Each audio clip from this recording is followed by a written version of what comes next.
Hello everybody. आज हम लोग डिपेंडेंट ब्रांच का थर्ड वाला सिस्टम जिसका नाम है फाइनल अकाउंट सिस्टम उसको डिस्कस करेंगे। अब डिपेंडेंट ब्रांच का जो बेसिक कैरेक्टरिस्टिक है वो आपको याद होगा कि ये अपना बुक्स खुद नहीं बनाते, ये लोग अपना डिटेल्स हेड ऑफिस को टाइम टू टाइम भेजते रहते हैं।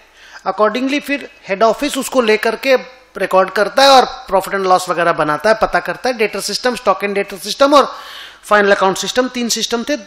2 हम लोग पढ़ चुके, फाइनल अकाउंट सिस्टम हम लोग अभी पढ़ने जा रहे हैं।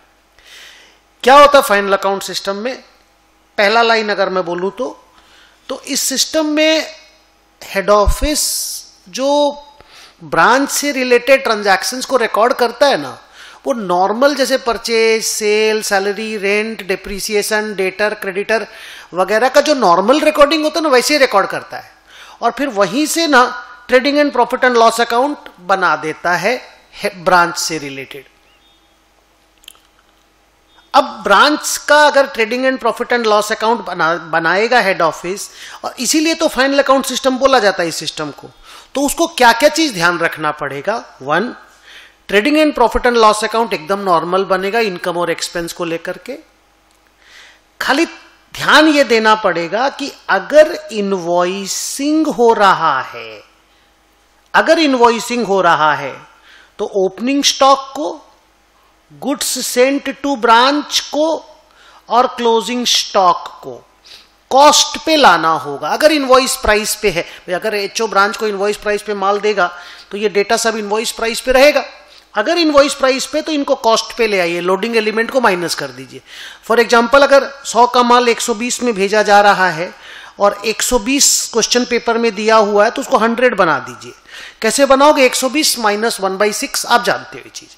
और उसके बाद ओपनिंग स्टॉक को डेबिट साइड में, क्लोजिंग स्टॉक को क्रेडिट साइड में, ट्रेडिंग पीएल में, और गुड्स सेंट टू ब्रांच को परचेस की तरह ट्रीट कीजिएगा, बिकॉज ब्रांच के लिए ये goods received from head office है और उसी को ब्रांच फिर सेल करता है, तो ब्रांच के लिए परचेस के जैसा हो जाएगा। तो 3 बड़ा बात नंबर 1, ओपनिंग स्टॉक को कॉस्ट पे लिखना है, गुड्स सेंट टू ब्रांच को कॉस्ट पे लिखना है, परचेस की तरह ट्रीट करना है, क्लोजिंग स्टॉक को कॉस्ट पे लिखना है। बाकी सेल, एक्सपेंस, एवरीथिंग जैसे नॉर्मल लिखते हो वैसे लिख के ट्रेडिंग P&L बना देना है। मैं पढ़ता हूं, देखो। Head office will prepare branch trading and profit and loss account as usual.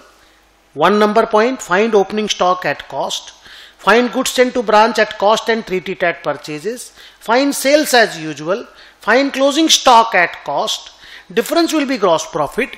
Gross profit को पीएल में ले आओ और उसके बाद नेट प्रॉफिट जैसे निकालते हो वैसे निकाल लो, बाकी एक्सपेंसेस को डेबिट करके। एक छोटा सा एग्जांपल मैं यहां पे दे रहा हूं, बहुत छोटा सा, बाकी आप लोग सम्स जो है क्लास वर्क से बना लेना।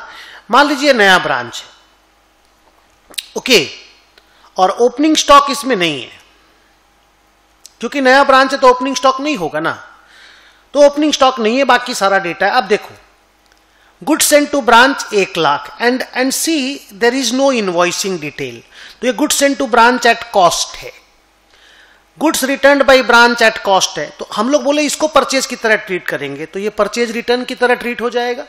अब क्योंकि ये कॉस्ट पे है तो कोई झमेला नहीं, लेकिन अगर ये इनवॉइस प्राइस पे होता, 1 लाख की जगह 120 लिखा होता, 8 की जगह मान लो 9600 लिखा होता,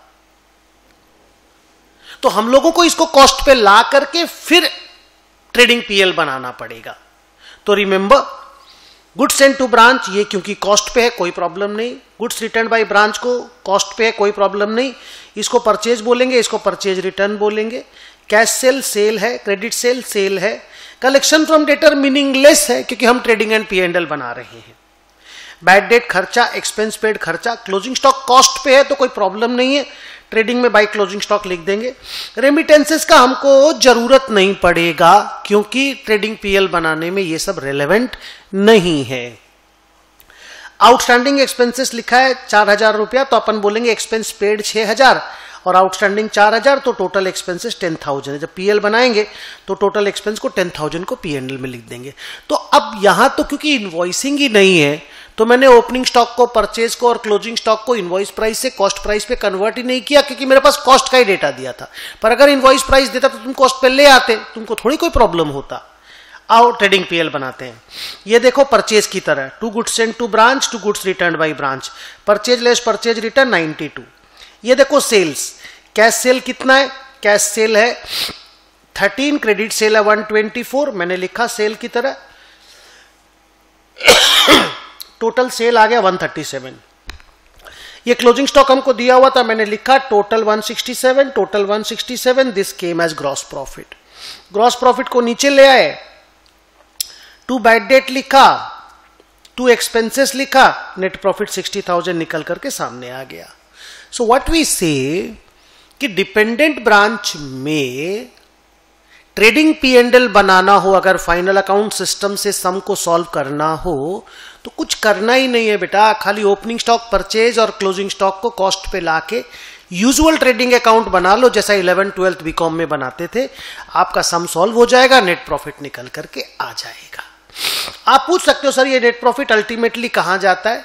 जब हेड ऑफिस अपना P&L अकाउंट बनाता है ना, अपना बड़ा वाला P&L मेन कंपनी वाला, ये 60,000 उसमें क्रेडिट हो जाता है by naming it profit from branch. और सर ब्रांच का जैसे डेटर वगैरह है, क्रेडिटर वगैरह है, स्टॉक वगैरह, ये सब क्या होता है? हेड ऑफिस जो अपनी बैलेंस शीट बनाता है उसमें ब्रांच रिलेटेड एसेट लायबिलिटी को भी अपना एसेट लायबिलिटी की तरह ऐड करके नॉर्मल बैलेंस शीट बना देता है और वो टैली हो जाता है, don't worry. So this is all about final account system dependent branch का। Thank you very much.